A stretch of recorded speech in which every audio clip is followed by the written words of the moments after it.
கருப்பு சிவப்பு படையின் நாளைய வரலாற்றை எழுதும் இளஞ்சூரியன்.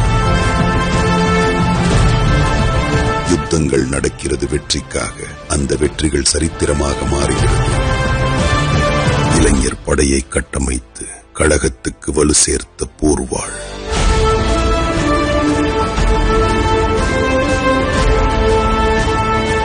தடைகளை தகர்த்து வெற்றி முரசு கொட்டும் திராவிடத்தின் மைந்தன்.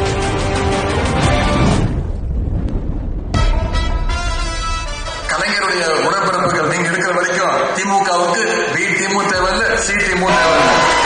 எப்போதுமே எதிரிகளை களத்துல நேருக்கு நேரா களத்துல சந்திக்கிற வரலாறு தான் திராவிட முன்னேற்ற கழகத்துடைய வரலாறு.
அன்பில் சிறந்த தாய்மார்களே,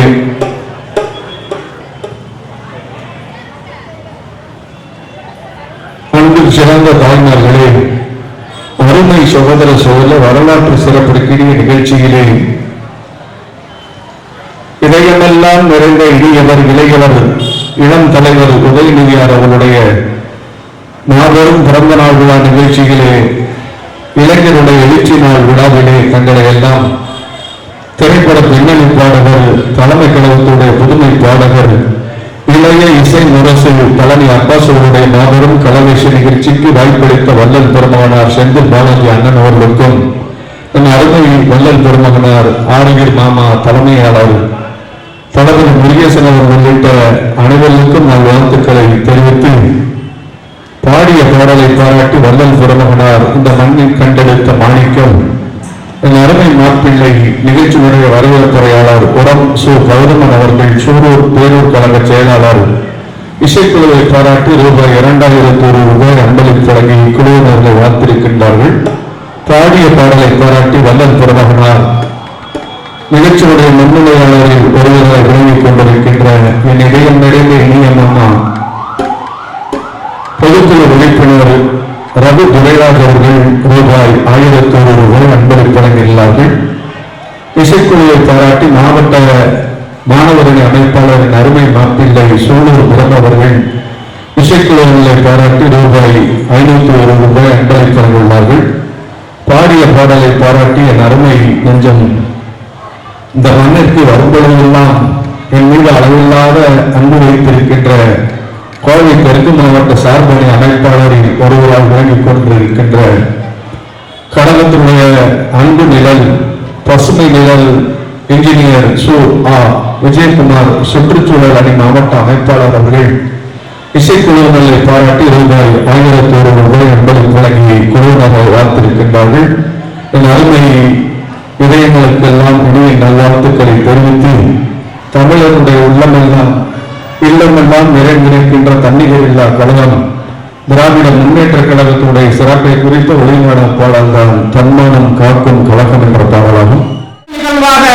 வருகை வந்த அனைவரையும் நகர திராவிட முன்னேற்ற கழகத்தினுடைய செயலாளர் மரியாதைக்குரிய உரம் கௌதமன் அவர்கள் இப்போது வரவேற்பை நிகழ்த்துவார்கள். கோவை தெற்கு மாவட்டம் சூலூர் நகர திராவிட முன்னேற்ற கழகத்தின் சார்பாக மாண்புமிகு தமிழ்நாடு துணை முதலமைச்சர், கழக இளைஞரணி செயலாளர், அன்பிற்கினிய அண்ணன் இளம் தலைவர் அவர்களுடைய 49வது பிறந்தநாள் விழா பொதுக்கூட்டம் மற்றும் நீதி கட்சி முதல் திராவிட மாடல் வரை நிகழ்ந்தன நேற்று நிகழ்வன இன்று நூல் வெளியீட்டு விழாவிற்கு வருகை தந்து தலைமை பொறுப்பை ஏற்றிருக்கும் அன்பிற்கினிய மாவட்ட கழகத்தினுடைய ஆற்றல் மிகு செயலாளர் அண்ணன் தளபதி முருகேசன் அவர்களே, முன்னிலை வகிக்கின்ற ஒன்றிய கழகத்தினுடைய செயலாளர் அண்ணன் மன்னவன் அவர்களே, மாவட்ட கழகத்தின் துணை செயலாளர் அண்ணன் சாமிநாதன் அவர்களே, வருகை தந்திருக்கின்ற சூலூர் பேரூராட்சியின் தலைவர் அக்கா தேவி மன்னவன் அவர்களே, துணைத் தலைவர் அண்ணன் சோலை கணேஷ் அவர்களே, பொதுக்குழு உறுப்பினர் அண்ணன் ரவி ஜெயராஜ் அவர்களே, வருகை தந்துள்ள முன்னாள் தேர்தல் கழகத்தின் செயலாளரும் மாவட்ட பொறுப்புக்குழு உறுப்பினருமான அண்ணன் ஜெகநாதன் அவர்களே, முன்னாள் பொறுப்பு தலைவர் அண்ணன் செல்வராஜ் அவர்களே, இந்த நூல் வெளியீட்டு சிறப்புரையாற்ற வருகை தர உள்ள கழகத்தினுடைய அமைப்பு செயலாளர் அன்பிற்கினிய அண்ணன் RS பாரதி அவர்களே, நூலை பெற்றுக்கொண்டு சிறப்புரையாற்ற வருகை தந்துள்ள நமது மண்ணின் மைந்தன் மாநில கல்வியாளர் அணியினுடைய தலைவர் ஐயா புலவர் செங்கலைனா கௌதமன் அவர்களே, நூலினுடைய ஆசிரியர் ஐயா CA ராஜன் அவர்களே, வருகை தந்துள்ள மாநில அமைப்புசாரா ஓட்டுநர் அணியினுடைய துணை செயலாளர் அண்ணன் பணப்பட்டி கா தினகரன் அவர்களே, மேலும் வருகை தந்துள்ள ஒன்றிய கழகத்தினுடைய செயலாளர்களே, நகர பகுதி பேரூர் கழகத்தினுடைய செயலாளர்களே, நிர்வாகிகளே, அனைத்து அணிகளின் அமைப்பாளர்கள், துணை அமைப்பாளர்கள், நகர கழக நிர்வாகிகள், அலைகடலென திரண்டிருக்கும் எங்களது நெஞ்சமெங்கும் நிறைந்திருக்கும் அன்பு தலைவர் கலைஞர் அவர்களுடைய அன்பிற்கினிய உடன்பிறப்புகள் அனைவரையும் நகர திராவிட முன்னேற்ற கழகத்தின் சார்பாக வருக வருக என வரவேற்று வருகை தந்த அனைவரையும் மீண்டும் ஒரு முறை வருகையும் நன்றியும் தெரிவித்து வாய்ப்புக்கு நன்றி கூறி விடைபெறுகிறேன். நன்றி. மாண்புமிகு உதயநிதி ஸ்டாலின் அவர்களுடைய 49வது பிறந்த நாளில் நீதி கட்சியில் இருந்து திராவிட மாடல் என்ற நிகழ்வும் நிகழ்ந்தன நேற்று நிகழ்வன இன்று என்ற நூல் வெளியீட்டு விழா என்று ஒரு முப்பெரும் விழாவின்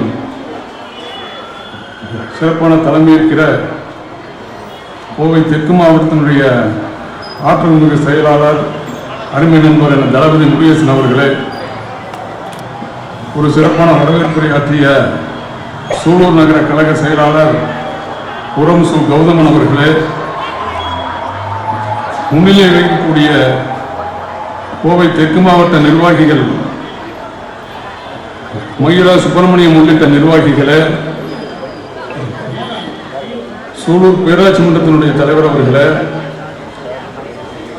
இந்த நூலை வெளியிட்டு சிறப்புரையாற்ற இருக்கிற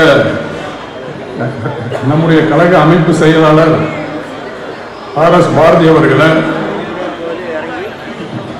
இந்த நூலை பெற்றுக்கொண்டு சிறப்புரையாற்றியுள்ள என்னாலும் எங்கள் அமைச்சர் கொங்கு மண்டல பொறுப்பாளர் அருமை சகோதரர் செந்தில் பாலாஜி அண்ணன் அவர்களே, இங்கே சிறப்புரையாற்ற வந்திருக்கிற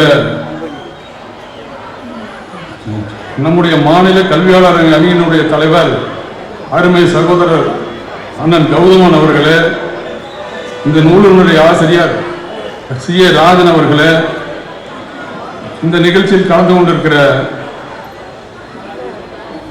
ஒன்றிய பேரூர் கழக நிர்வாகிகளே, சார்பணியை சார்ந்த சகோதர சகோதரிகளே, இங்கு திரளாக கூடியிருக்கிற இந்த சூலூர் எப்போதுமே நம்முடைய திமுகவினுடைய கோட்டை என்பதை நிரூபிக்கிற அளவிலே இங்கே திரளாக கூடியிருக்கிற சகோதரிகளே, உங்கள் அனைவருக்கும் என்னுடைய மாலை வணக்கம். இன்றைக்கு நீதி கட்சியில் இருந்து தந்தை பெரியார் அவர்களுடைய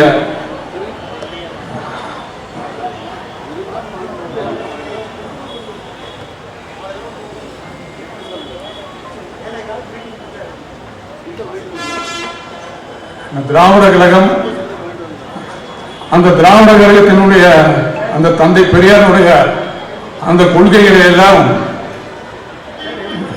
தேர்தல் மூலமாக நிறைவேற்றும் என்று நம்முடைய பேரறிஞர் அண்ணா அவர்கள் கொட்டுமனையிலே ராபின்சன் பூங்காவிலே 1949 நம்முடைய இயக்கத்தை ஆரம்பித்தார்.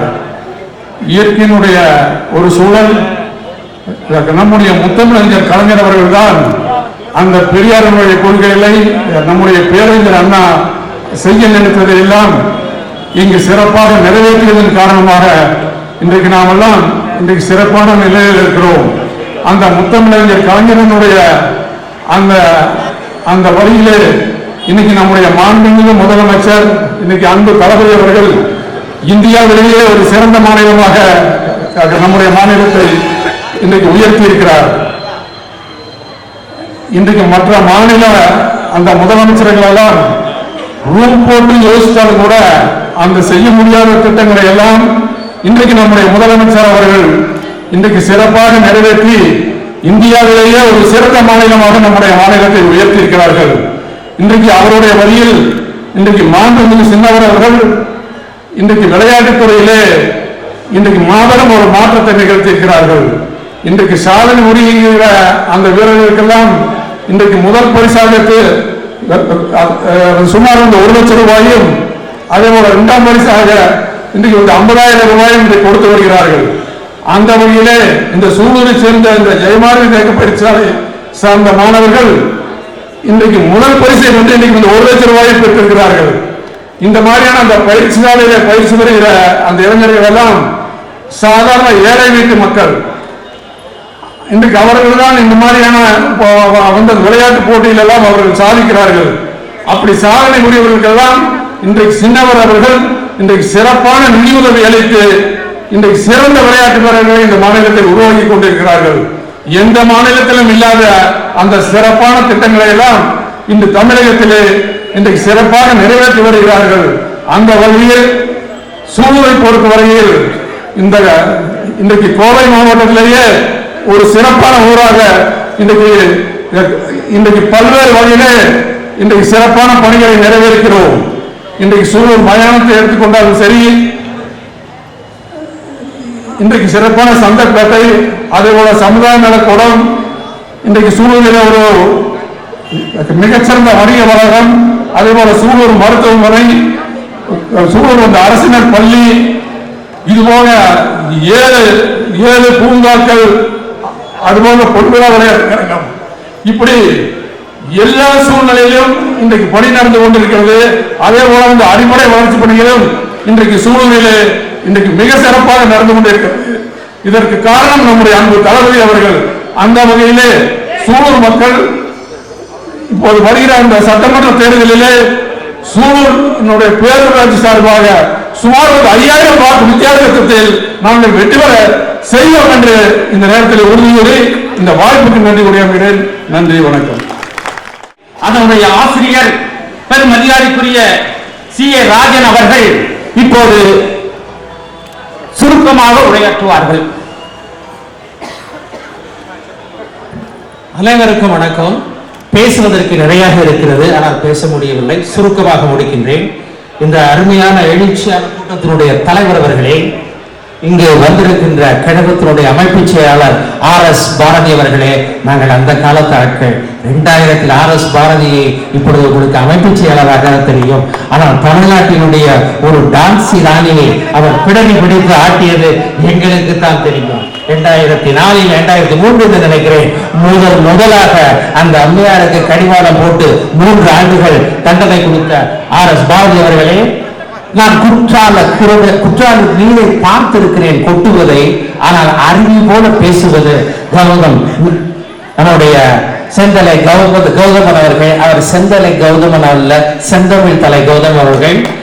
இந்த புத்தகம் வெளியிடுவதற்கு காரணமாக இருந்த போதி மரம் தளபதி முருகேசன் என்பதை நான் இந்த சமயத்தில் அங்கீகாரப்படுத்திக் கொண்டு இந்த புத்தகத்தை பற்றி 3 நிமிடங்கள் நான் பேசுகிறேன். இந்த புத்தகத்தினுடைய தலைப்பு நீதி கட்சி டு திராவிட மாடல். அது என்ன நீதி கட்சி to Dravida model? Kovai to Palani via சூலூரா அல்ல. 2021 நம்முடைய தலைவர் வென்ற ஒருபாடு திருநெல்வேலி செல்கிறார். அங்கு சொல்கிறார், இந்த ஆட்சி நீதி கட்சியின் நீட்சி என்று. எனக்கு பொருள் தட்டியது. என்ன அது நீதி கட்சி நீட்சி? இது எங்கேயோ கேட்ட குரலாக இருக்கிறதே.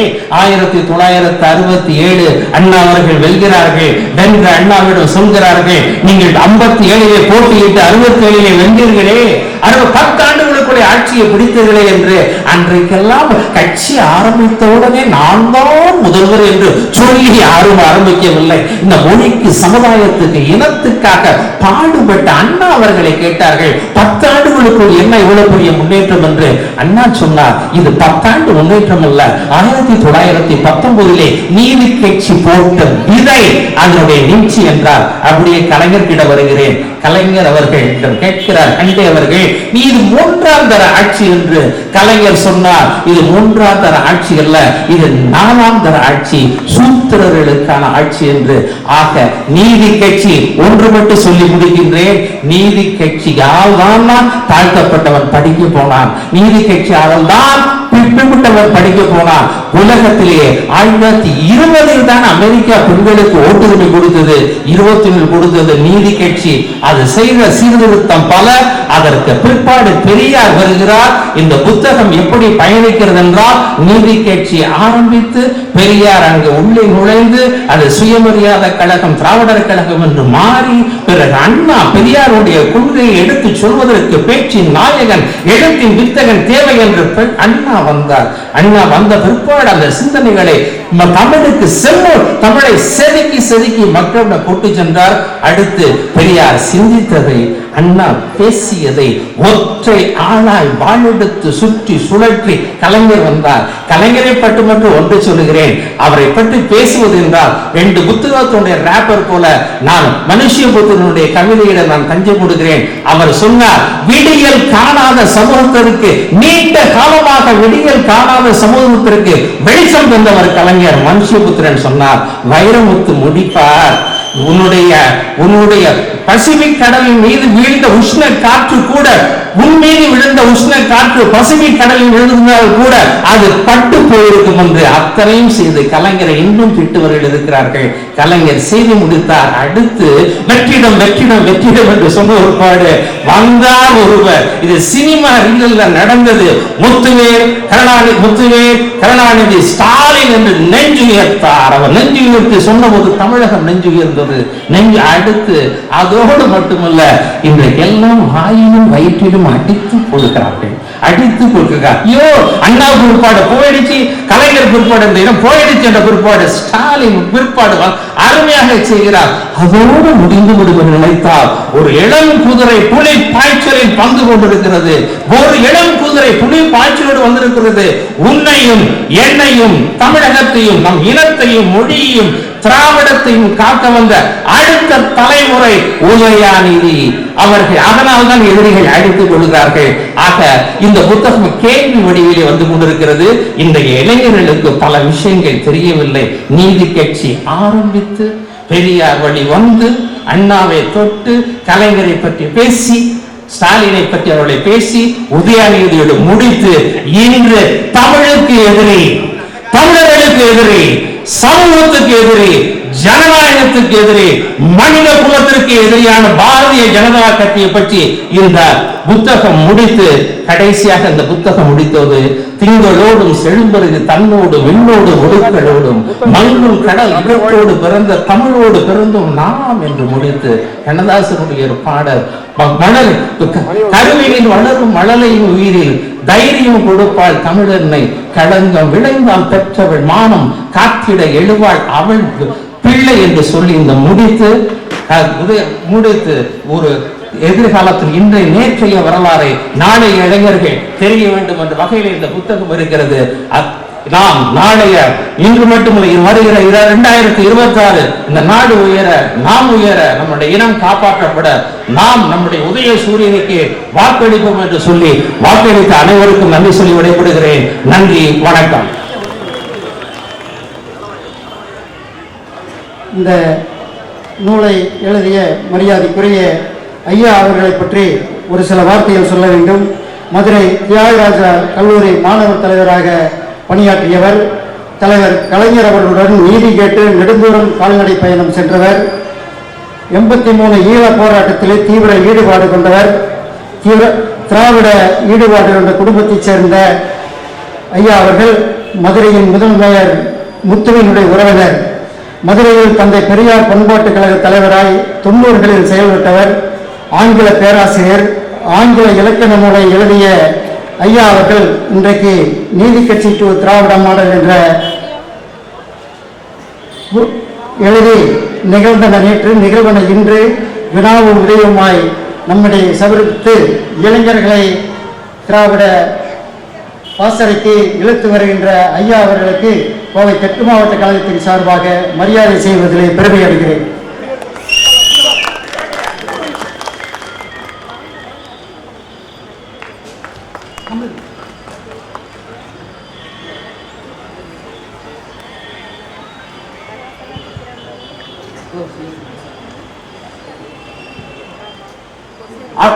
சூலூர் நகர கழகத்தின் சார்பில் அதற்கு பொன்னாடை அணிவித்து புத்தகம் பரிசாக வழங்கப்படுகிறது.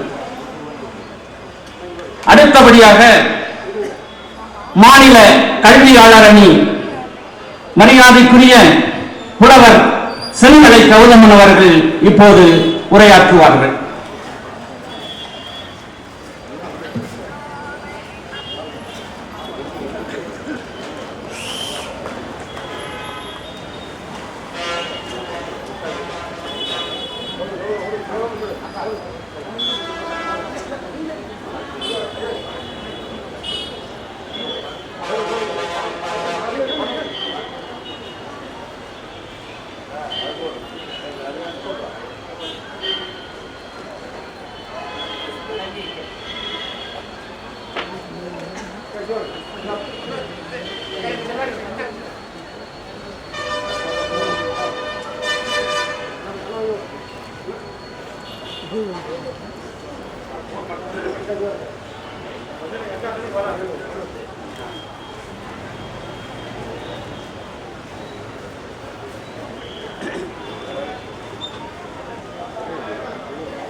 தொன்மை வரலாறு உடையது சூழூர், தூயவர் பலரை ஈன்றது சூழூர், உண்மை மனிதரை உயர்த்திடும் சூழூர், ஊர் நலம் காக்க இணைந்து எழும் சூழூர். அந்த சூழலுக்கு ஊர் வரலாறு உண்டு, உள்ளாட்சி வரலாறு உண்டு, திமுக கழக வரலாறும் உண்டு. இந்த முப்பெரும் வரலாறுகளை பெற்றிருக்கின்ற புகழ்மிகு சூழூரினுடைய நிகழ்ச்சி நம்முடைய துணை முதல்வர் உதயநிதி ஸ்டாலின் அவர்களுடைய 49வது பிறந்தநாள் விழாவாகவும் இளைஞர் எழுச்சி விழாவாகவும் நடக்கின்ற இந்த நிகழ்ச்சியின் தலைவர் மாவட்ட செயலாளர் தளபதி முருகேசன் அவர்களே, சூழூரினுடைய திமுக கிளையின் 11வது செயலாளர், 9வது செயலாளரும் இங்கே செல்வராசு, 10வது செயலாளரும் இங்கே ஜெகநாதன், 11வது செயலாளராக இருக்கின்ற உரம் சு கௌதமன் மற்றும் எனக்கு முன்னால் உரையாற்றிய ஒன்றிய செயலாளர் மன்னவன் அவர்களே, பல்வேறு அணிகளினுடைய பொறுப்பாளர்களே, கழக முன்னோடிகளே, ஊர் பெருமக்களே, கழக தோழர்களே, அனைவருக்கும் வணக்கம். நம்முடைய அமைப்பு செயலாளர் ஆர் பாரதி அவர்கள் சூழூருக்கு வருவது இது முதல் முறை. இருந்தாலும் அவர் ஏழைகளுக்கெல்லாம் விடைபெற வேண்டும் என்பதனாலே விரைவாக நானும் முடிக்க வேண்டும். சிலவற்றை மட்டும் நான் சொல்லி விடைபெற விரும்புகிறேன். அமைப்பு செயலாளர் ஆர் பாரதி அவர்களுடைய சிறப்பை பற்றி இங்கே வெளியிடப்பட்ட நீதி கட்சி முதல் திராவிட மாடல் ஆட்சி வரை நூலை வழங்கிய ராசன் அவர்கள் சொன்னார்கள். காஞ்சி ராணி என்ற அவரை 4 ஆண்டு காலம் சிறைக்கு அனுப்புவதற்கு காரணமாக இருந்த வழக்கத்திறம் சட்டத்திறம் வாய்ந்த நம்முடைய அமைப்பு செயலாளர் ஆர் பாரதி அவர்கள் இங்கே நம்மிடத்தில் உரையாற்ற வேண்டும். அவருக்கு இடைவெளி விட்டு நான் விரைவில் உங்களிடமிருந்து விடைபெற வேண்டும். நாம் நன்றி செலுத்த வேண்டியதை சில இருக்கின்றது. அண்மையிலேதான் நம்முடைய முதல்வர் கோவைக்கு வந்தார். செம்மொழி பூங்காவை திறந்து வைத்தார். அவர் திறப்பதற்காக குறித்திருந்த நாள் நவம்பர் 26. ஆனால் ஒரு நாள் முன்னதாகவே நவம்பர் 25ஆம் நாள் செம்மொழி பூங்கா கோவையில் திறக்கப்பட்டது. அந்த நாள் நம்முடைய ஊரை உயர்த்திய அண்ணன் சூரா தங்கவேல் அவர்களுடைய பிறந்த நாள். மன்னவன் அவர்கள் மகிழ்ச்சி அடையலாம், அவர்களுடைய உழைப்புக்கு கிடைத்த அங்கீகாரம். சூலூரினுடைய முதல் பேரூராட்சி பெண் தலைவர் தேவி அவர்கள் மகிழ்ச்சி அடையலாம், அவருடைய மாமனார் அண்ணன் அவர்களுடைய பிறந்த நாளிலே செம்மொழி பூங்கா திறக்கப்பட்டது. சூலூரிலே கூடியிருக்கிறோம். சூலூருக்கு அருகிலே இருப்பது கலங்கள். இந்த கலங்களை சேர்ந்தவர் தான் ஜிடி நாயுடு. ஜிடி நாயுடு பெயரிலே ஒரு மேம்பாலம், இந்தியாவினுடைய 2வது நீளமான மேம்பாலம், 10 கிலோமீட்டர் அளவுக்கு இருக்கின்ற மேம்பாலத்தையும் நம்முடைய கோவைக்கு வழங்கியது கழக அரசு. இவற்றுக்கெல்லாம் இந்த சூலூரும் கோவை தெற்கு மாவட்டமும் அனைவரும் செலுத்தவல்ல நன்றி என்பது என்ன என்பதை எல்லோரும் சொல்லிக் கொண்டிருக்கிறோம். வேல்வோம், 200 படைப்போம், வரலாறு. அதற்காகத்தான் நம்முடைய கழக தோழர்கள் இரவு பகல் பாராமல் அந்த எஸ்ஐஆர் என்கின்ற சிறப்பு வாக்காளர் திருத்த பணியிலே மூழ்கி இருக்கிறார்கள்.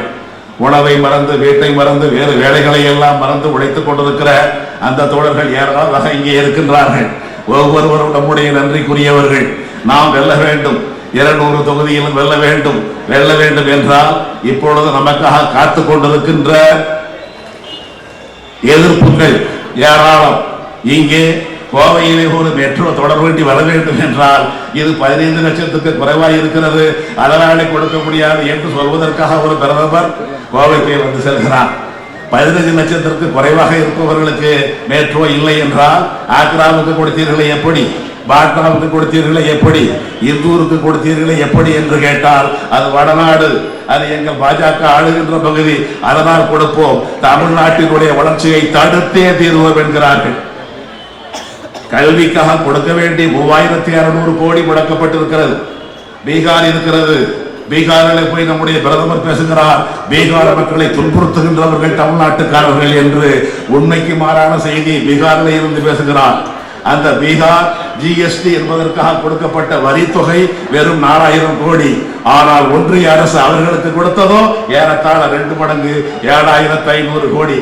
நம்முடைய தமிழ்நாடு கொடுத்திருப்பதோ 24,000 கோடி. பீகாரை கூட நமக்கு கொடுப்பதா இருந்தால் 40,000 கோடி கொடுக்க வேண்டும். 40,000 கோடி கொடுத்தால் இந்தியாவிலே இன்றைக்கு எல்லாவற்றிலுமே முதலிடத்தை பெற்றிருக்கின்ற தமிழ்நாடு இன்னும் முன்னேறிவிடும் என்று எண்ணி நமக்கு கொடுத்திருப்பது 10 1 பங்கு 4,000 கோடி. எல்லா வகையிலும் புறக்கணிக்கப்படுகிறோம்னா அதைத்தான் இந்தியாவில் எந்த முதலமைச்சரும் எந்த அரசியல் கட்சியும் செய்யாத ஒன்றை திராவிட முன்னேற்ற கழகம் செய்து கொண்டிருக்கிறது. நம்முடைய முதல்வர் செய்து கொண்டிருக்கிறார். தமிழ்நாடு போராடும், தமிழ்நாடு வெல்லும். அப்படி வெல்வதற்காக போராடுகின்ற ஒன்றைத்தான் நம்முடைய இளைஞர் அணியின் செயலாளராக, துணை முதல்வராக இருக்கின்ற உதயநிதி ஸ்டாலின் அவர்கள் 49வது பிறந்த நாளை கண்டிருக்கிறார்.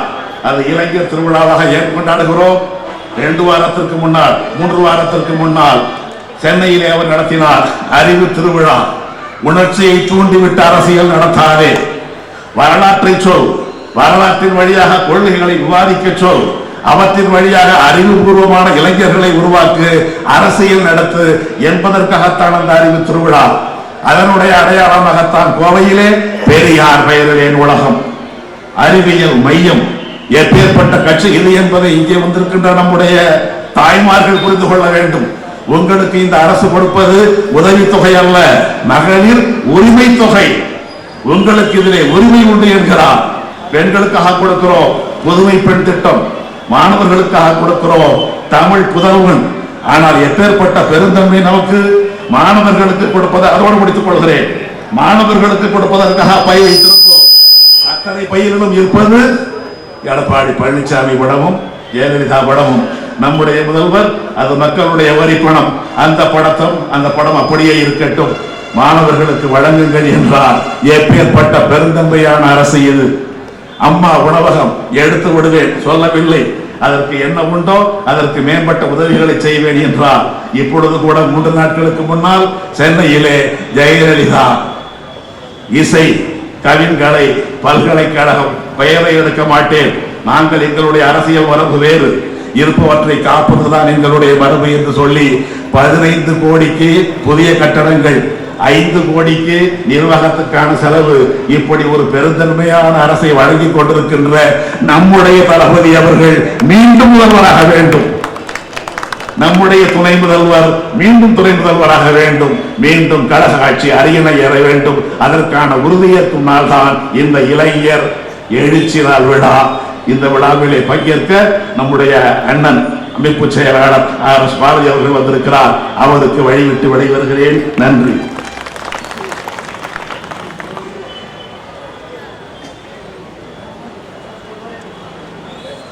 இந்த இனிய விழாவுக்கு தலைமை பொறுப்பை ஏற்ற மரியாதைக்குரிய தெற்கு மாவட்ட கழகத்தினுடைய செயலாளர் இப்போது தலைமை உரையை ஆற்றுவார்.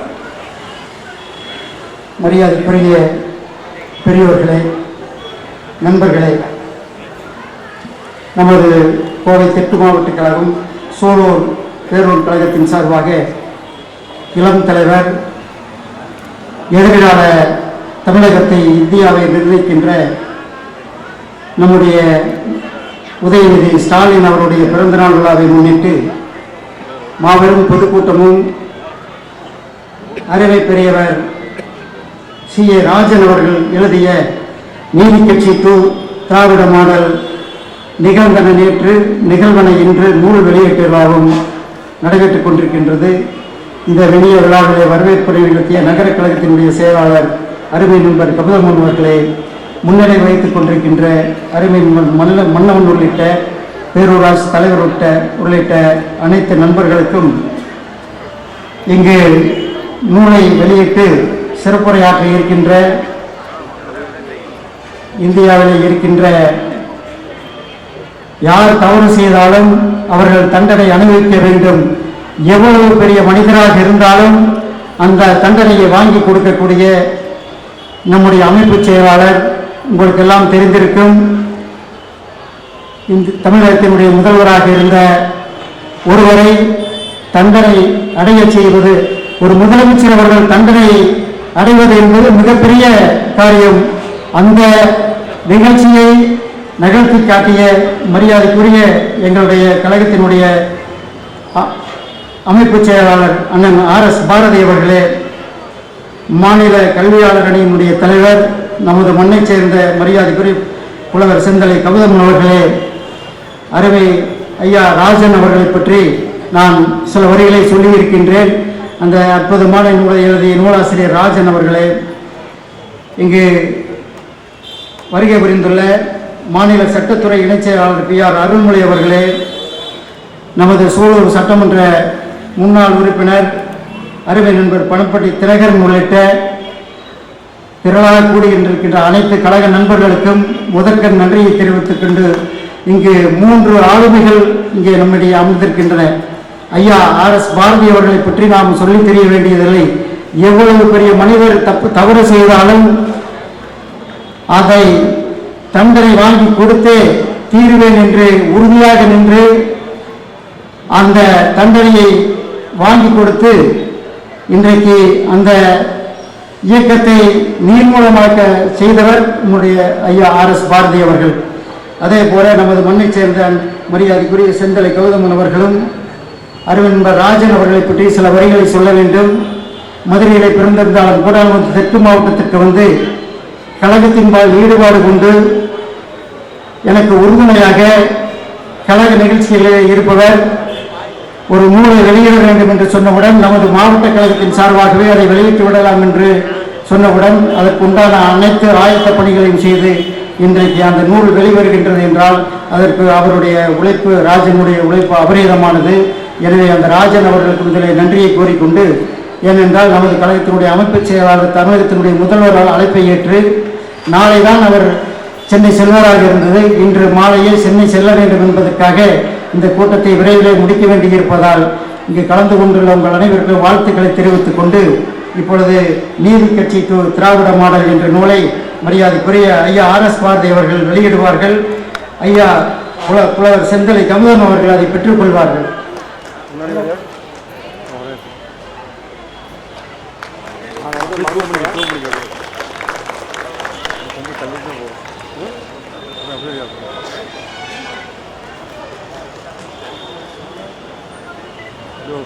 அப்படியே சும்மா காட்டு, அப்படியே பொதுவாக காட்டு, அவ்வளோதான்.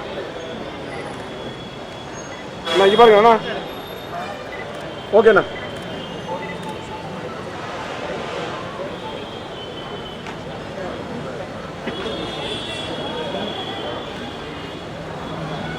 கோவை தெற்கு மாவட்ட சூலூர் பேரூர் கழகத்தின் சார்பில்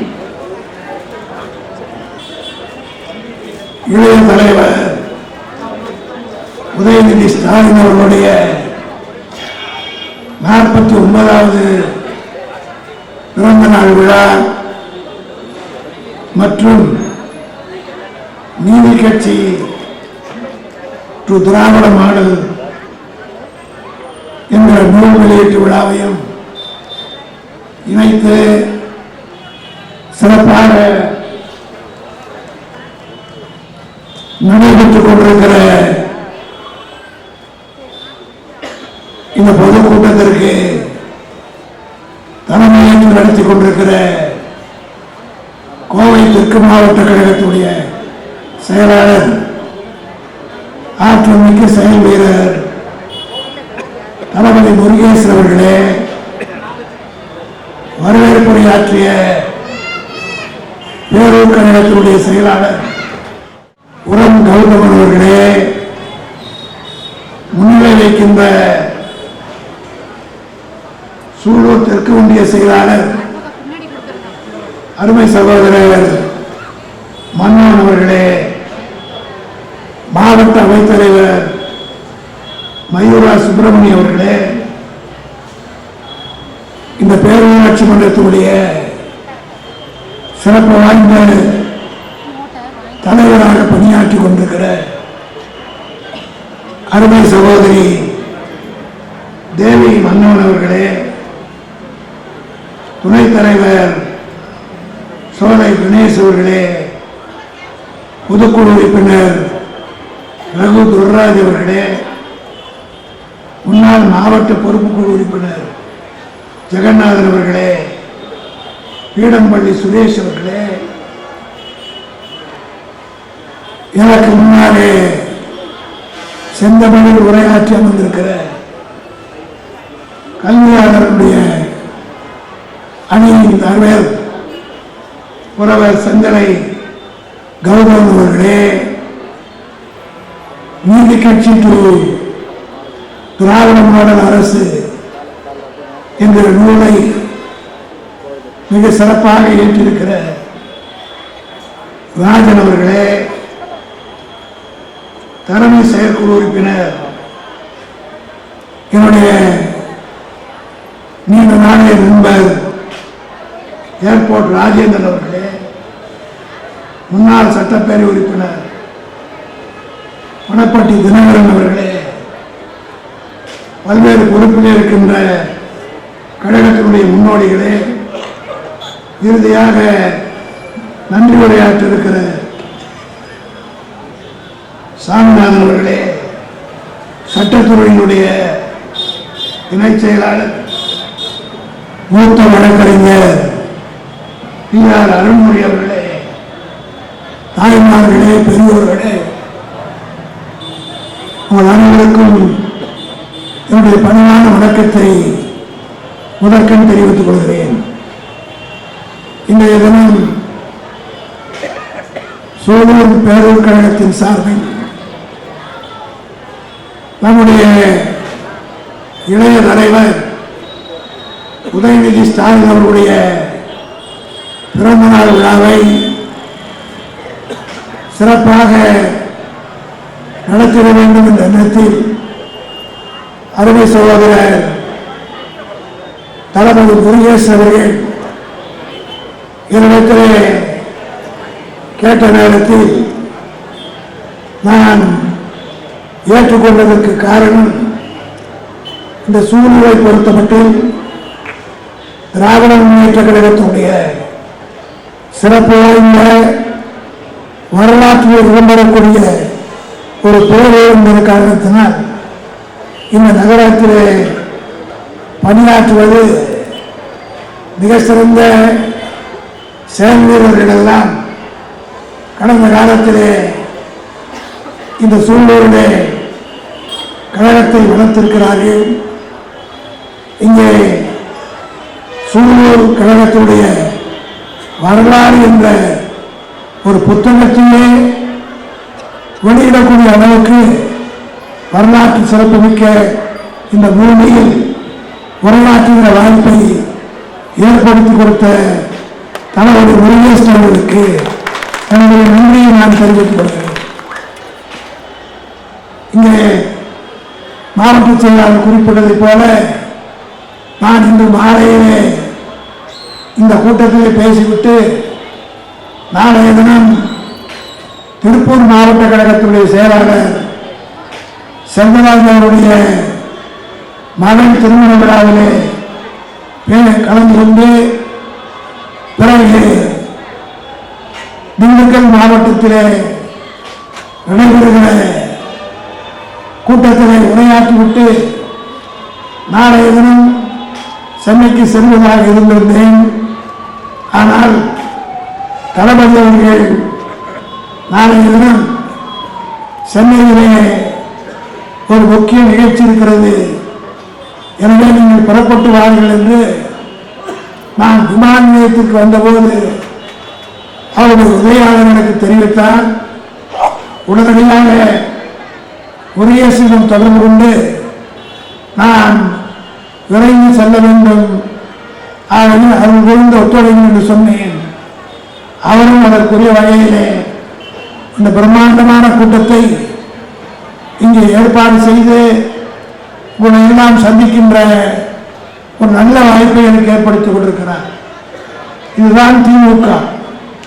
எந்த வேலை கொடுத்தாலும் அது செய்து முடிக்கிற ஆற்றல் இந்த இயக்கத்தை தவிர வேறு எந்த கட்சிக்கும் கிடையாது என்பதை உணர்த்துகிற வகையிலே தான் இந்த நிகழ்ச்சி இங்கே நடைபெற்றுக் கொண்டிருக்கிறது. எனக்கு முன்னாலே பேசிய கௌதமன் அவர்கள் இன்னைக்கு தமிழ்நாட்டில் நடைபெற்றுக் கொண்டிருக்கிற அரசியலை குறித்து எடுத்து சொன்னார்கள். அருமையான நூல். நீதி கட்சி தொடங்கி இன்று வரை தமிழ்நாட்டிலே ஏறத்தாழ 100 ஆண்டு காலம் இந்த இயக்கம் என்னென்ன செய்திருக்கிறது என்பதை இளைய தலைமுறைக்கு எடுத்து சொல்லுகிற வகையில் அருமையான இந்த புத்தகம் அமைந்திருக்கிறது. இந்த புத்தகத்தை இன்றைக்கு இருக்கக்கூடிய இளைய சமுதாயம் நிச்சயமாக படித்து தெரிந்து கொள்ள வேண்டும். இன்னும் சொல்ல போனால் தாய்மார்கள் இந்த புத்தகத்தை படிக்க வேண்டும்.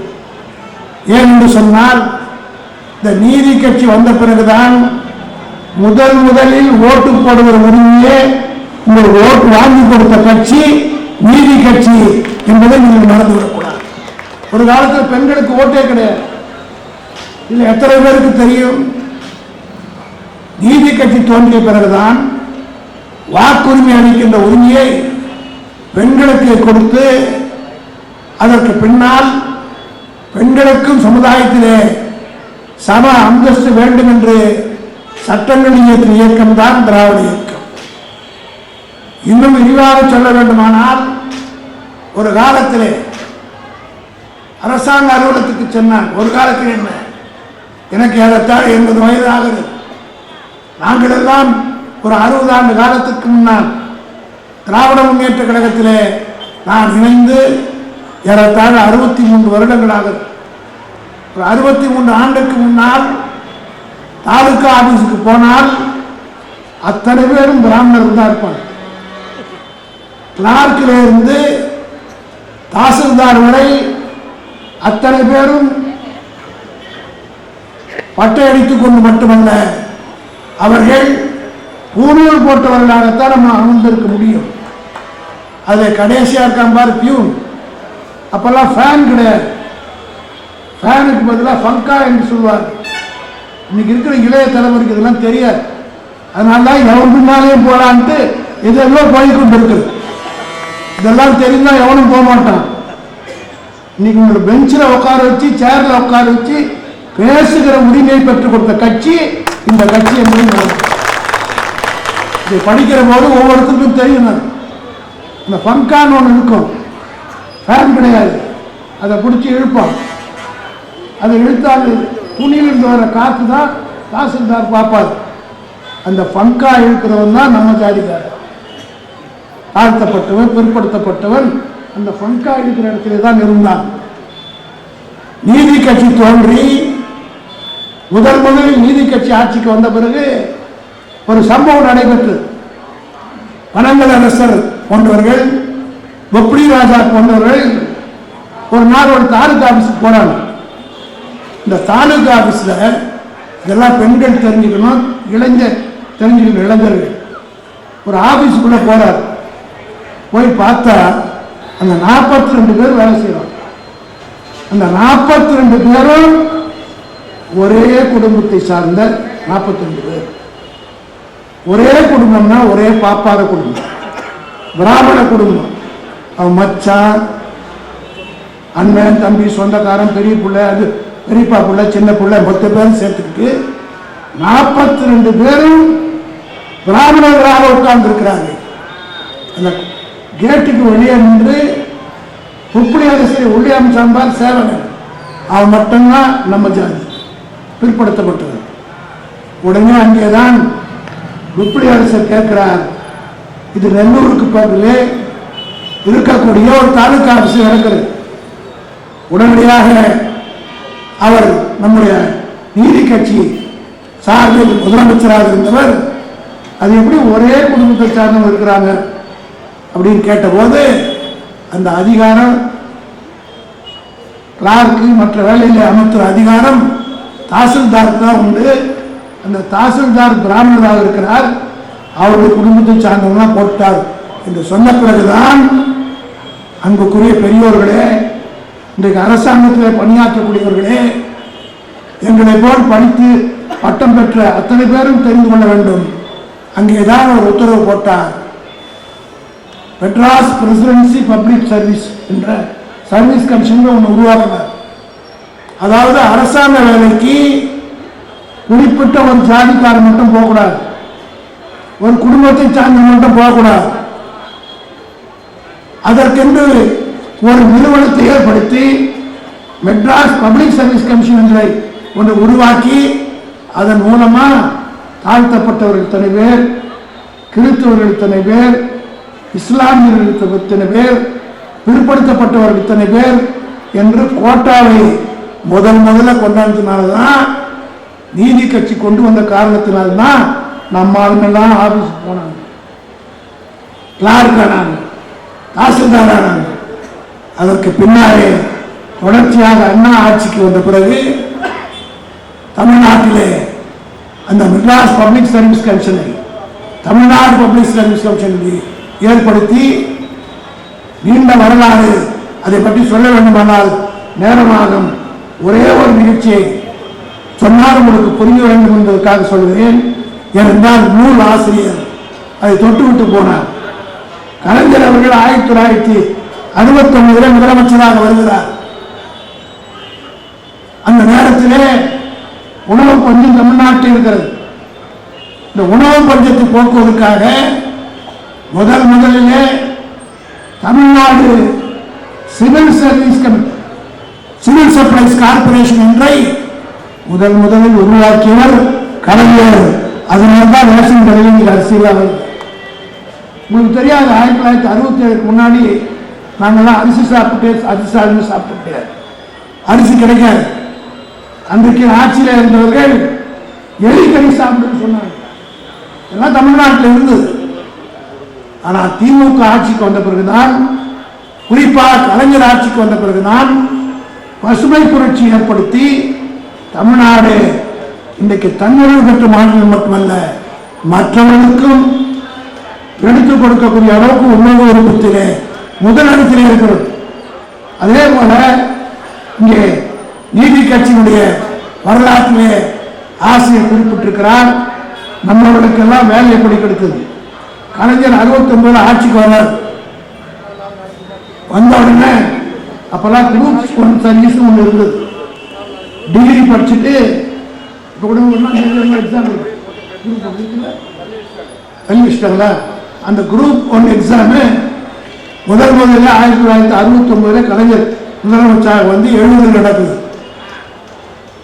அதில் பிற்படுத்தப்பட்டவர்கள் எல்லாம் எழுதி அதிகாரம் எழுதி அவர்களுக்கு மார்க் அதிகமாக போட்டு அதில் யார் பிற்படுத்தப்பட்டவர்கள் என்று தேர்ந்தெடுத்து குரூப் 1 சர்வீஸில் டெப்டி கலெக்டரா, டெப்டி சூப்பர்டென்டா, joint commissioner of civil supplies, அதே போல deputy registrar of cooperative society என்று குரூப் 1 சர்வீஸ் இருக்கும். இந்த குரூப் 1 சர்வீஸில் 1969 கலைஞர் முதலமைச்சரான காலத்திலிருந்து 73 ஒருவர் இங்கே சொன்னாரே மூன்றாம் ஜாதி என்று ஒன்றை சொன்னார். உண்மையில் எப்படி நடந்ததுன்னா, சட்டசபையில் அதிமுக சார்பில் HV ஹாண்டே என்கிற ஒரு சட்டமன்ற உறுப்பினர் இருந்தார். அவர் அண்ணாவை கலைஞரை பார்த்து சொன்னார், this is a third rate government என்று சொன்னார். இது ஒரு 3ஆம் தர சர்க்கார் என்று சொன்னார். உடனடியாக கலைஞர் தனக்கே உரிய பாணியிலே எந்திரித்து அந்த HV ஹண்டேக்கு பதில் சொன்னார். இங்கே ஹண்டே அவர்கள் எங்களை பார்த்து தேர்ட் ரேட் கவர்மெண்ட் என்று சொல்கிறார், 3ஆம் தர சர்க்கார் என்று சொல்கிறார். அல்ல அல்ல, இது 4ஆம் தர சர்க்கார், சூத்திரவன் சர்க்கார் என்று சட்டமன்றத்திலே மார்கட்டி சொன்ன தலைவர் கலைஞர் அவர்கள் சொல்லிவிட்டு படித்தார். நான் முதலமைச்சராக பதவியேற்ற நாளிலிருந்து இதுவரை இன்னும் சட்டமன்ற குறிப்பில் இருக்கிறது, 84 பேரை டெப்டி கலெக்டராக நியமித்திருக்கிறேன், டிஎஸ்பியாக நியமித்திருக்கிறேன். இந்த 84 பேரில் எந்தெந்த ஜாதியை சார்ந்தவர் என்பதை கலைஞர் அவர்கள் சட்டமன்றத்தில் படித்தார்.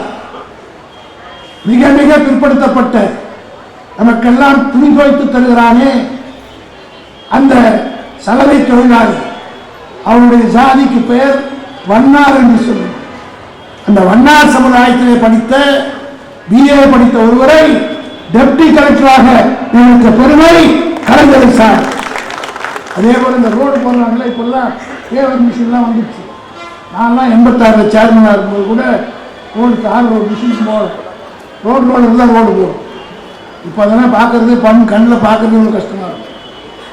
மண் தார் ரோடு போடுறதுக்கு முன்னாடி செம்மண் கொட்டுவாங்க, அதுக்கு மேலே கல்லை போடுவாங்க, அப்புறம் ஒரு ரோடு ரோலுக்கு மெரிக்கும்.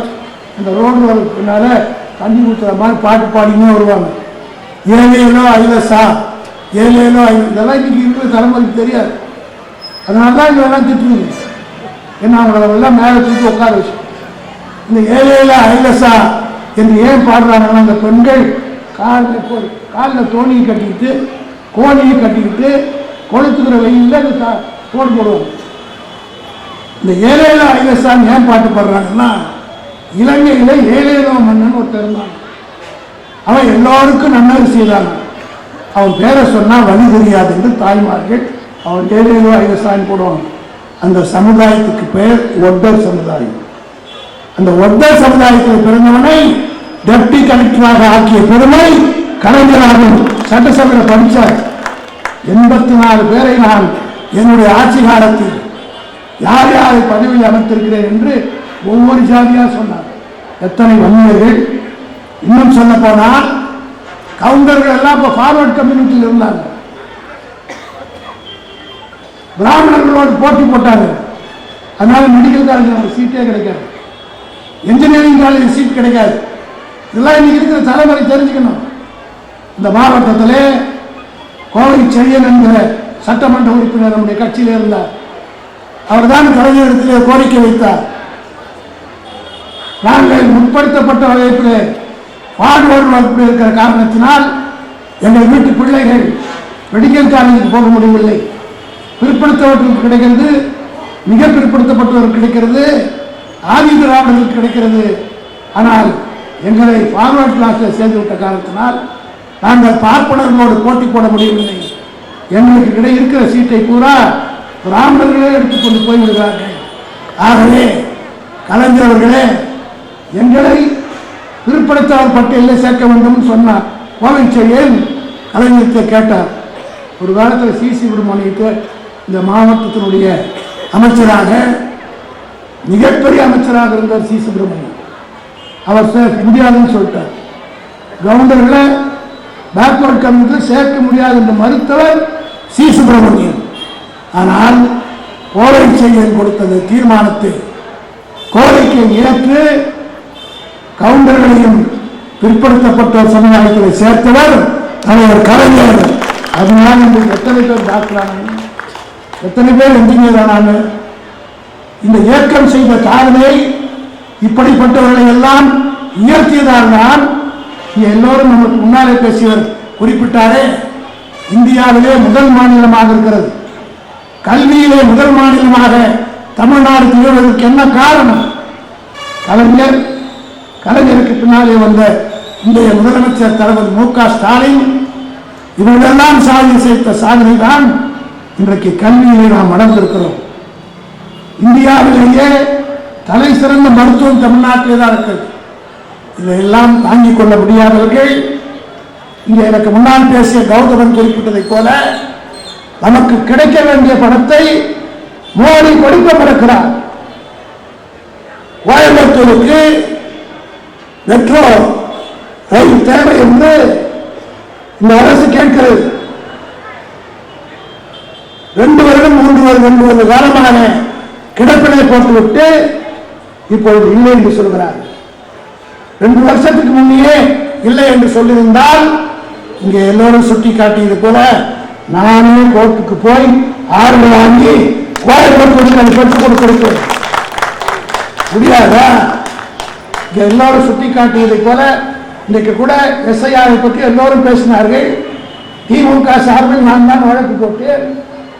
நான் சொன்னது கோர்ட் ஏற்றுக்கிட்டா இல்லையா? மழை காலம் இந்த நேரத்தில் போய் வைக்கிறீங்களே, 30 நாள்ல முடியாதுன்னு சொன்னோன்னே இப்போ 1 வாரம் நீடிக்கிறாங்களா இல்லையா? இதுவே திராவிட முன்னேற்ற கழகத்திற்கு கிடைத்த வெற்றி. நான் கோர்ட்டில் திமுக சார்பில் போட்ட மனு உடனடியாக 7 நாள்ல கொடுக்குறாங்க. அதே போல கோவைக்கும் மதுரைக்கும் மெட்ரோ ரயில் இல்லை என்று இந்த சர்க்கார் 2 வருஷத்துக்கு முன்னாடி சொல்லியிருந்தா நான் கோர்ட்டில் போட்டு ஆர்டர் வாங்கி கவர்னருக்கு எதிர்ப்பாக எப்படி தீர்மானம் போட்டு தீர்ப்பு வாங்கணுமோ அது போல வாங்கியிருக்க முடியும்.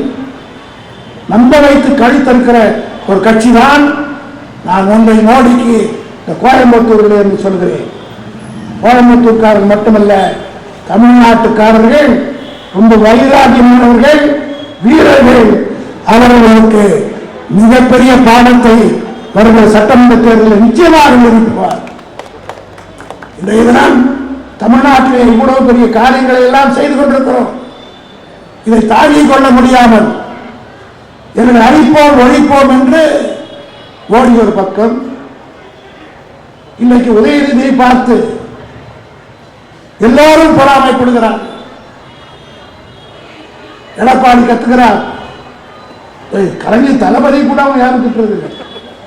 இப்ப உதயநிதி தான் திட்டுறாங்க. காரணம் என்ன என்று கேட்டால், அண்ணா அந்த காலத்தில் சொல்வார், உன்னை பற்றி ஒருவர் விமர்சிக்கிறான் என்று சொன்னால் நீ கொள்கையிலே உறுதியாக இருக்கிறார் என்பதற்கு அடையாளம் என்று அண்ணா சொல்லியிருக்கிறார். அதுபோல உதயநிதி ஸ்டாலின் அவர்களை இன்றைக்கு எதிர்கட்சிகள் விமர்சிக்கிறது. என்ன காரணம்? உதயநிதி வரலாறு உங்களுக்கு தெரியுமா? உதயநிதி பிறக்கிற போது தலைவர் கலைஞர் அவர்கள் இந்திரா காந்தி அம்மையாருக்கு கருப்பு கொடி காட்டி அந்த வழக்கில் கலைஞரோடு நாங்கள் எல்லாம், நானும் மற்றும் இந்த மாவட்டத்தில் இருக்கிற கண்ணப்பன், நாங்கள் ஒரு 25 பேர் சென்னையில் அன்றைக்கு கைது செய்து சென்னை மத்திய சிறையில் அடைத்தார்கள். அக்டோபர் மாதம் 30ஆம் தேதி கருப்பு கொடி காட்டினோம். அன்றைக்கு முதலமைச்சர் எம்ஜிஆர் ஆட்சிக்கு வந்து புதுசு, உடனடியாக சும்மா கருப்பு கொடி கூட நான் காட்டல, காட்டுறதுக்கு முன்னாடி அரெஸ்ட் பண்ணி கொண்டு போயிட்டாங்க. ஆனால் கலைஞரை, பேராசிரியரை, பாவுசாவை, ஏழுபி ஆசை தம்பியை, நம்முடைய கண்ணப்பன் அவர்களை, குஞ்சிப்பள்ளி சாமிநாதன், நாங்கள் ஒரு 25 பேர் சிறையில் இருக்கிறோம். சிறைச்சாலையில் கலைஞருக்கு உறுதுணையாக நான் தான் இருக்கிறேன். காரணம், எமர்ஜென்சி நேரத்தில் கூட இதே கோவை மாவட்டத்திற்கு நான் பல முறை கலைஞரோடு வந்திருக்கிறேன். எல்லோரும் கலைஞரை விட்டு ஓடிய நேரத்தில், எமர்ஜென்சி நேரத்தில் நான் ஒருவர் மட்டுமே அவரோடு இருந்தேன். இதே கோவைக்கு நீரோடுக்கும் அவர் வந்தபோது அன்றைக்கு மாவட்ட செயலாளராக இருந்த PA சாமிநாதன் சிறைச்சாலையில் இருந்தார். அவருடைய துணையார் சம்பூர்ணம் சாமிநாதன் மேடையிலே உட்கார்ந்து திருமண நிகழ்ச்சிகளை எல்லாம் அந்த அம்மையாரே கலைஞரை அழைத்து வந்து திருமணம் நடத்தினார். அதே போல ஈரோட்டிலே மாசுப்பிரமணியன் சிறையில் இருந்தார். அவருடைய துணையார். ஏன் இதை சொல்கிறேன் என்றால் கணவன் அவருடைய துணையார்கள் இந்த கட்சியை காப்பாற்றி வளர்த்தினால்தான் இவ்வளவு தாழ்ந்தார்கள் என்பதால் எங்களுக்கு அமர்ந்திருக்கிறேன். அப்போ சிறைச்சாலையில் நாங்கள் இருக்கிற போது ஒரு 2 நாளுக்கு முன்பாக தளபதி MK ஸ்டாலினுடைய மனைவியார் துர்கா அவர்கள் கலைஞர் அவர்களை பார்க்க வருகிறார். இன்டர்வியூ பார்க்க நிலை கற்பனையாக வந்து பார்க்கிறார். பக்கத்திலே நான் நிற்கிறேன். பார்த்து விட்டு போனார். 2 நாள் கழித்து செய்தி வருகிறது. சிறைச்சாலையில் இருக்கிற எங்களுக்கு எல்லாம் ஜெயிலர் கூப்பிட்டு தான் சொல்லுவார் செய்தி. கலைஞருக்கு ஏதாவது செய்தி இருந்தால் என்னை தான் ஜெயிலர் கூப்பிட்டு இதை கலைஞருக்கு சொல்லு என்று அனுப்புவார். காரணம் நானும் கலைஞரும் ஒரே ரூமில் இருந்தோம். அங்கே இருக்கிறவர் என்ன எப்பவுமே என்னை கூடவே வைத்துக் கொள்வார். சிறைச்சாலையில் அவருக்கு உதவியாக இருப்பதற்கு நான் இருந்தேன். உடனே என்னை ஜெயிலில் வைத்தார். ஜெயிலிடத்திலே போனேன். அப்பொழுது ஒரு செய்தியை சொன்னார். ஸ்டாலினுக்கு ஆண் குழந்தை பிறந்திருப்பதாக செய்தி வந்திருக்கிறது. அதை கலைஞரிடத்திலே போய் சொல்லுங்கள் என்று சொல்லி ஜெயிலர் இடத்துல சொன்னார். நான் தான் இந்த உதயநிதி பிறந்த செய்தியே கலைஞருக்கு போய் ஜெயிலில் சொன்னவர் என்பதை அவருடைய பிறந்தநாளுக்கு என்னை அழைத்ததற்காக நம்முடைய தளபதி முருகேசனுக்கு தனிப்பட்ட முறையிலே ஒரு நன்றியை தெரிவித்துக்கிறேன். இதை சொன்ன உடனே தலை அப்படியே சிரிச்சுக்கிட்டே என்ன சொன்னார் தெரியுமா? ஒரு பக்கத்துல இருந்து ஒரு துண்டு பேப்பர் எடுத்தார். எழுதினார். தளபதிக்கு ஒரு கடிதம் எழுதினார். தம்பி, நீ பிறக்கிற போதும் நான் ஜெயிலில் இருந்தேன். உன் மகன் பிறக்கிற போதும் நான் 1953 தளபதி MK ஸ்டாலின் பிறந்த நேரத்தில் கள்ளக்கொடி போராட்டத்தில் கலந்து கொண்டு 6 மாத காலம் சிறையிலே திருச்சியிலே கலந்து இருக்கிற போது கை குழந்தையாகத்தான் தளபதி MK ஸ்டாலின் தலைவரை போய் பார்த்தாராம். அதை சொல்லிவிட்டு சொன்னார், பார்த்தையாப்பா, அவன் பிறக்கிற போதும் நான் ஜெயிலில் இருந்தேன், அவன் புள்ள பிறக்கிற போதும் நான் ஜெயிலில் இருக்கிறேன். இதுதான்பா திமுக, இதுதான்பா எங்கள் குடும்பம், இதுதான் எங்கள் குடும்பம் என்று அன்றைக்கு சொன்னார். குடும்ப அரசியல் என்று பேசுகிறானே, எந்த தலைவனுக்காக இந்தியாவில் இப்படிப்பட்ட வரலாறு உண்டா என்பதை மனசாட்சி உள்ள தலைவர் சொல்றான். ஏன்னா எதுக்கு எடுத்தாலும் குடும்ப அரசியல் சொல்றான்ல. தளபதி தலைவர் கலைஞர் ஸ்டாலின் பிறக்கிற போது அவர் ஜெயிலில் இருந்தார். அவர் பிள்ளை பிறக்கிற போதும் ஜெயிலில் இருந்தார். அந்த குடும்பத்தை சார்ந்தவர்கள் இன்றைக்கு தளபதியுடைய மகன் உதயநிதி ஸ்டாலின் வந்திருக்கிறார் என்று சொன்னால் நேரடியாக அவர் வந்திருக்கிறார்.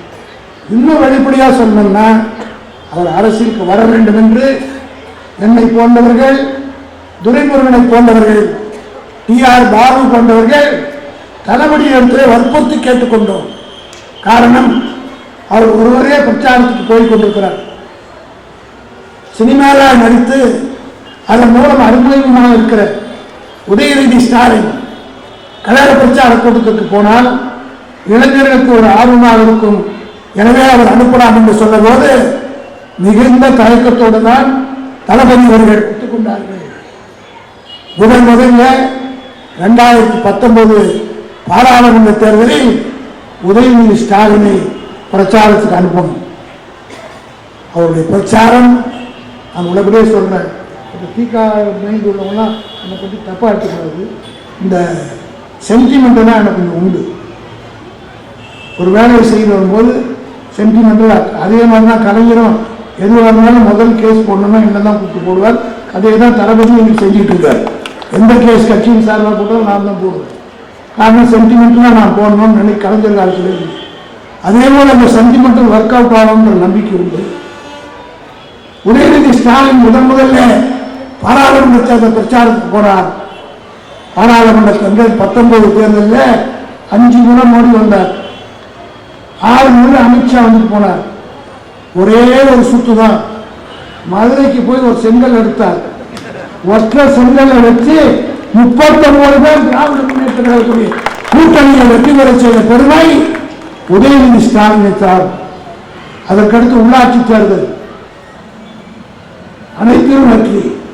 எடப்பாடி ஆட்சியில் இருக்கும் போதே வெற்றி. அதற்கடுத்து சட்டமன்ற தேர்தல் அவர் போட்டியிடுகிற சேப்பாக்கம் தொகுதியில் மொத்தம் 3 மணி நேரம் தான் பிரச்சாரம். கடைசி நாள் காலையில் இருந்து சாயந்தரம் 5 மணிக்குள்ள 3 மணி நேரம் தான் சேப்பாக்கம் தொகுதியில் அவருக்காக ஒன்று கேட்டார். தமிழ்நாடு பூராவிலும் சுற்றி அப்பொழுது தளபதிக்கு கொஞ்சம் உடல்நிலை சரியில்லாத காரணத்தினால் அவர் சார்பாக தமிழ்நாடு பூராவும் சுற்றி 2021 திமுக ஆட்சி அமைவதற்கு காரணமானவர் உதயநிதி ஸ்டாலின். அதுக்கடுத்து 2024 பாராளுமன்ற தேர்தல் அவர் ஒழிப்பதற்காக எதையோ பார்த்தார்கள். ஒரு வார்த்தை சனாதனம் அவர் காஷ்மீருக்கு வந்து கன்னியாகுமரியில் எதிர்மாறு எல்லாரும் என்ன நினைச்சாங்கன்னா இவர் பயப்படுவாரு, மன்னிப்பு கேட்பாரு. உறுதியாக சொன்னார், நான் பெரியாரின் பேரன், சாவதுக்கு கூட தயாராக இருக்கிறேன், ஆனால் மன்னிப்பு என்கிற வார்த்தை மட்டும் உச்சரிக்க மாட்டேன் என்று சொல்லி தெளிவாக நின்று அதில் வெற்றி கண்டவர் தான் உதயநிதி ஸ்டாலின். அவரை இன்றைக்கு எங்களுடைய கட்சியின் இளைஞரணி செயலாளராக வைத்திருக்கிறோம். என்ன தவறு? நான் சொன்னதை போல பல்வேறு தியாகங்கள். இதையெல்லாம் எடுத்து சொல்ல வேண்டுமானால் நேரம் காணாது. ஒன்றை மட்டும் நான் சொல்லி முடிக்க விரும்புகிறேன். 2026 தேர்தல் தாய்மார்களே, உங்களை எல்லாம் நான் பணிவோடு கேட்டு விரும்புகிறேன். பாராளுமன்ற தேர்தலில் நீங்கள் எல்லாம் அதிகமான வாக்குகளை அளித்தீர்கள். நன்றி உணர்வோடு சொல்கிறேன். இந்த தேர்தல் பாராளுமன்ற தேர்தலில் திமுக மகத்தான வெற்றி பெறுவதற்கு காரணம் தாய்மார்கள் என்பதை நான் நன்றியோடு இங்கே தெரிவிக்க விரும்புகிறேன். ஏன்னு சொன்னா, நான் தேர்தலில் 1967 எம்ஜிஆரில் இருந்து எல்லாருக்கும் ஏஜெண்டா போயிருக்கு. ஆனால் இந்த தேர்தலில் கவுண்டிங் போன போது, பொட்டி உடைக்கிற போது அந்த பாக்ஸ் எடுத்து வச்ச உடனே ஆண்கள் பூத்து வர்றதை வந்து விட பெண்கள் பூத்து வைக்கிற போது 185% பெண்கள் திராவிட முன்னேற்ற கழகத்துக்கு உதயசூரியன் ஓட்டு போட்டாங்க. இன்றைக்கு கூட இந்து பத்திரிகை எழுதியிருக்கிறார்கள், தமிழ்நாட்டிலே திராவிட முன்னேற்ற கழகத்தை எந்த சக்தியாலும் தோற்கடிக்க முடியாது, அதிமுக என்பது மிக மிக வீக்காகிவிட்டது. இந்து பத்திரிகையில் இன்றைக்கு எழுதியிருக்கிறார் ராமகிருஷ்ணன் என்ற ஒரு நிருபர், தமிழ்நாட்டிலே டிரைவர் சீட்டில், தமிழ்நாடு என்கிற வாகனத்துடைய டிரைவர் சீட்டில் இருப்பவர் மு.க. ஸ்டாலினை தவிர வேறு யாரும் இல்லை என்று எழுதினார். ஆகவே இப்படி நாடு நன்றாக இருக்கிறது, மக்கள் நம் பக்கம் இருக்கிறார்கள். நான் கழகத்தோடு எல்லாம் கேட்டுக்கொள்ள விரும்புகிறேன். இன்னும் இருப்பது டிசம்பர், ஜனவரி, பிப்ரவரி, இந்த 3 மாதம் தான். பிப்ரவரி மாதம் 28ஆம் தேதி அல்லது மார்ச் மாதம் 1ஆம் தேதி தேர்தல் அறிவித்து விடுவார்கள். இந்த 3 மாதங்கள் 90 நாட்கள் நீங்கள் உழைக்கிற உழைப்புத்தான் இந்த சமுதாயத்தை. உள்ளபடியே நான் தலைமை கழகத்தின் சார்பாக அனைத்து மாவட்ட செயலாளர்கள், ஒன்றிய செயலாளர்கள், பேரூர் செயலாளர்கள், BLA2 அவர்கள் அத்தனை பேரும் நான் பாராட்டுகிறேன். காரணம், தமிழ்நாட்டிலேயே ஒரே ஒரு கட்சி தான் ஓட்டு சேர்ப்பதிலே முன்னணியில் நின்று வாக்காளர்களை நான் சேர்த்திருக்கிறேன். வேறு யாரும் சேர்க்க வேண்டும். திமுகவில் 2,70,00,000 பேர் நண்பர்கள். ஓரணியில் தமிழ்நாடு என்று நாம் சேர்த்த ஓட்டு 2,70,00,000. இந்த 2,70,00,000 பேர் வாக்காளர்களாக சேர்ந்து வாக்களித்தால் இப்போது இருக்கிற வாக்காளருடைய எண்ணிக்கை 6,30,00,000 சொல்றாங்க. ஆனால் வெளிவர இருக்கிற வாக்காளர் பட்டியலில் 5.25 கோடியை தாண்ட. காரணம், ஒவ்வொரு தொகுதியிலும் 10% 15% டெத்து, ஷிஃப்டடு எல்லாம் வருது. இது போக என்னுடைய கணிப்புப்படி 5,70,00,000 ஓட்டு தான் மொத்தமாக இருக்கும். அதில் பதிவாகிற வாக்குன்னு எடுத்தீங்கன்னா 5 கோடி இருக்கும். இந்த 2,70,00,000 ஓட்டு விழுந்ததுன்னா 52% ஓட்டு வாங்கி 200 இடத்துல இருக்குது. சின்ன கணக்கு நான் வேற எதுவுமே கணக்கு பேப்பர் பண்ண வச்சு போட வேண்டியதே இல்லை. இன்னைக்கு திமுகவில் உறுப்பினராக சேர்த்தீங்கல்ல, அத்தனை பேரும் வாக்காளராக சேர்த்தீங்க. இதை சேர்த்தீர்களானால் 200 இடங்களிலே வெற்றி பெறுவது உறுதி. தமிழ்நாட்டுடைய முதலமைச்சராக மீண்டும் தளபதி மு.க. ஸ்டாலின் தான் வருவார். 7வது முறையாக திமுக ஆட்சி அமையும். ஆகவே அதற்காக இன்று இந்த உதயநிதி ஸ்டாலின் பிறந்தநாள் விழாவை உறுதிமொழி ஏற்போம் என்று சொல்லி வாய்ப்பளித்தமைக்கு நன்றி கூறி விடைபெறுகிறேன். நன்றி, வணக்கம்.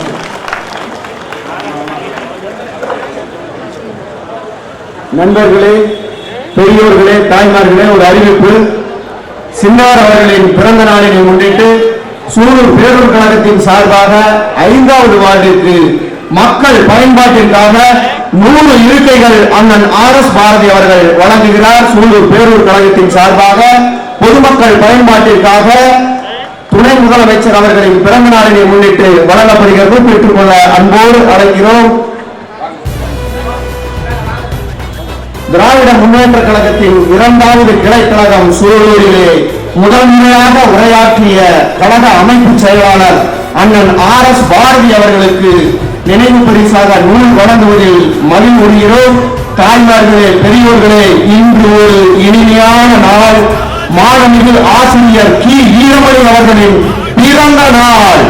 மாண்புமிகு முதலமைச்சர் கூறியதை போல் உதயாவின் இதயத்தில் இடம்பெற்றிருக்கும் மாண்புமிகு பள்ளி கல்வித்துறை அமைச்சர் அன்பில் மகேஷ் பொய்யாமொழி அவர்களின் பிறந்த நாளும் கூட அவர்களுக்கும் பேரூர் கழகத்தின் சார்பிலே மனமார்ந்த வாழ்த்துக்களை தெரிவித்துக் கொள்கிறோம். நன்றி, நன்றி.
சீறி பாய்ந்திடும் எங்கள் அண்ணன் உதயநிதியை உலக போற்றிடும் தங்க தலைவரின் வீர புதல்வரே சூரியனாய் சுடலும் உன்னை கழகம் வாழ்த்திடும் கோடான கோடி மக்கள் உரிமை மீட்டிட கோபாலபுரத்திலிருந்து புயலாய் புறப்பட்டார் திசைகள் போற்றும் திமுகவின் இளைய தலைவராய் திராவிடத்தை காப்பதற்கு தடை உடைத்து படை நடத்தும் தலைவரே இளம் தலைவரே அண்ணனே எங்கள் அண்ணனே